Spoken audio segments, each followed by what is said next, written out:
الصلاۃ والسلام علیکہ یا سیدی یا رسول اللہ صلی اللہ علیہ وسلم۔ یہ مسجد شیخین ہے، سبز دروازوں والی اور سبز مینار ہے، چھوٹی سی مسجد۔ یہ طریق قربان سے مزار سیدنا حمزہ رضی اللہ تعالیٰ عنہ کو جاتے ہوئے بائیں ہاتھ پر یہ چھوٹی سی مسجد ہے۔ رسول اللہ صلی اللہ علیہ وسلم نماز جمعہ ادا فرما کر غزوہ احد کے لیے نکلے تو آپ نے اس مسجد میں عصر، مغرب، عشاء اور فجر کی نماز ادا فرمائیں۔ پھر ہفتہ کے دن مقام احد کی طرف تشریف لے گئے۔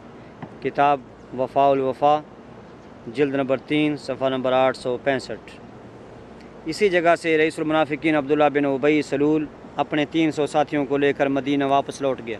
چنانچہ منافقین کے نکلنے کے بعد لشکر اسلام کی تعداد 700 رہ گئی۔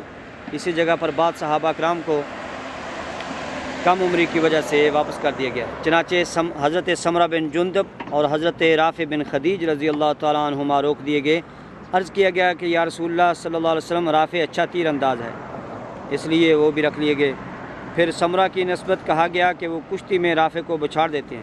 حضور صلی اللہ علیہ وسلم نے فرمایا دونوں کشتی لڑیں، چنانچہ سمرہ نے رافع کو بچھاڑ دیا۔ اسی طرح حضرت سمرہ بھی رکھ لیے گئے۔ سیرت رسول عربی، حضرت علامہ توکلی، سبحان اللہ، سبحان اللہ۔ صفحہ نمبر 169۔